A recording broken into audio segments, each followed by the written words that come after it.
Hi, welcome to the library's celebration of American Archives Month. You may not know that October is American Archives Month, and the idea behind it is to increase the visibility of archives in the world. And here, we're going to take advantage of the month and increase the visibility in Peters Township. I'm Nancy Martin, the archivist here at the library, and I just wanted to show you a few of the things we have set up in the library in celebration. So first, I don't know how many of you are even aware that the library has an archives. We have a few facts and figures about it here. It's located on the second floor in our local history room, top of the stairs, walk to the back wall. It is open to the public. My door is always open when I am here. I'm generally not here Wednesdays, but Monday, Tuesday, Thursday, Friday, you'll find me.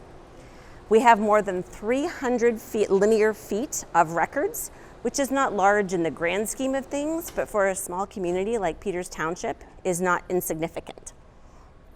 We actually have a document that dates from 1800, which if you stop to think about how many years old that is amazing.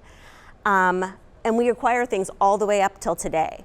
For example, we keep copies of In Peters Township magazine, and that just arrived here yesterday, and we already have a copy in the archives. So from 1800 all the way to 2024. We acquire original unpublished material relating to Peters Township.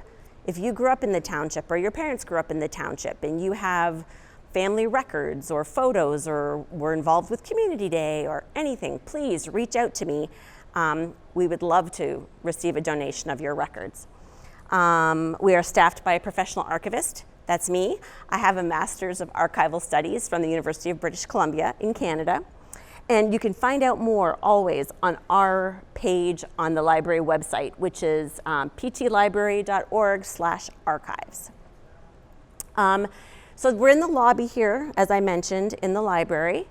We have a second floor scavenger hunt that I would love for people to participate in. I mentioned in the promo we did earlier that it's all based on the historical photos upstairs. I would love for people to be made aware of all that we have available to them in terms of archival photos.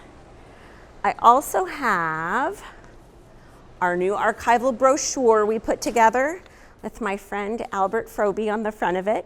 Just some information about what we do and why we do it. Spread throughout the lobby, you'll see a few just pictures from our collection.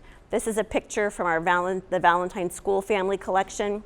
And here's a souvenir program from the 100th anniversary of Pleasant Valley School that we happen to have, and that's just a picture of the cover of it. Another fun activity we have, I'm hoping kids will participate in, is our I Spy sheet. That's more of a take and go kind of thing. You don't have to do it here at the library. The scavenger hunt obviously needs to be done on site. And then something else people I don't think are really aware of is that the library does make some of its holdings available online through Pennsylvania Photos and Documents, which is a service provided by Power Library. And so we scan copies of some of our documents, a lot of photos, some yearbooks. We have all the early news progress papers available. So that is on PA Photos and Docs. It is available through, again, the archives page in the library website. There's a direct link to it. You'll see all the collections that the library has available. And what I love is that they're searchable. So for example, you're interested in remembering about Lou Carey's restaurant that used to be on Route 19 here. So you can put in Lou Carey's and search our collections, and it'll bring up every page of the news progress that happens to mention Lou Carey's, or if there's a photo of Lou Carey's that we have available online. Again, definitely not everything we have in the archives is available there, but it's a great place to go to kind of get a sense of our holdings.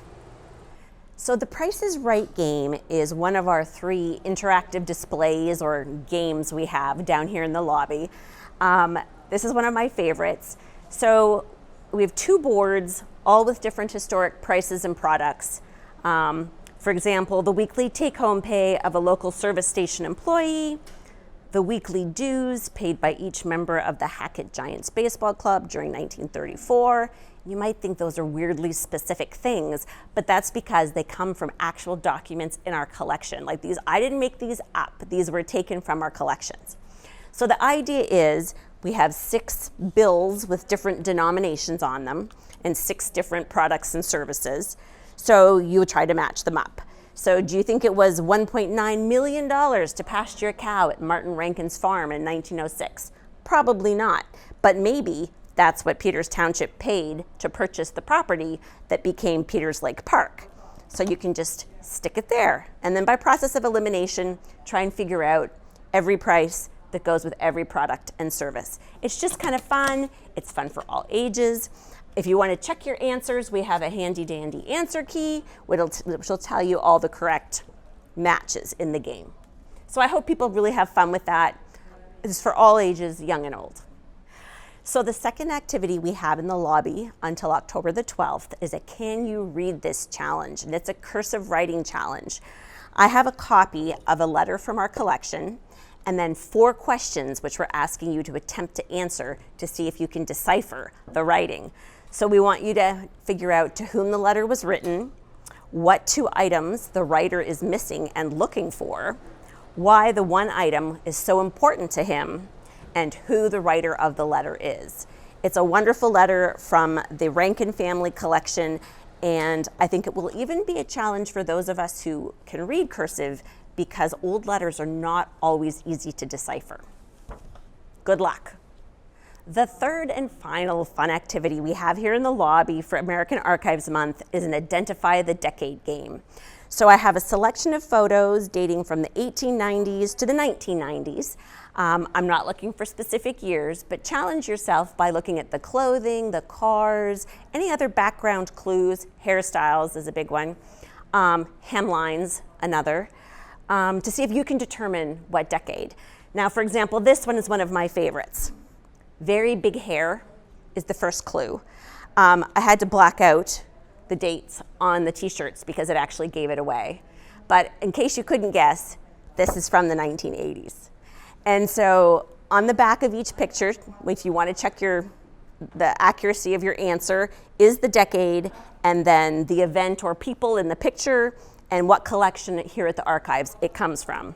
So that's a fun way to just challenge how much you know about each decade and what life was like during that time.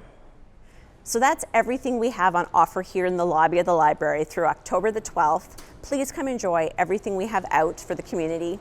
If you have any more questions about archives, please reach out to me, nmartin@pt-library.org. I'd be more than happy to speak with you about archives. It's a passion of mine. We had a group of people come last night for a local history trivia night, and I learned so much from members of the community.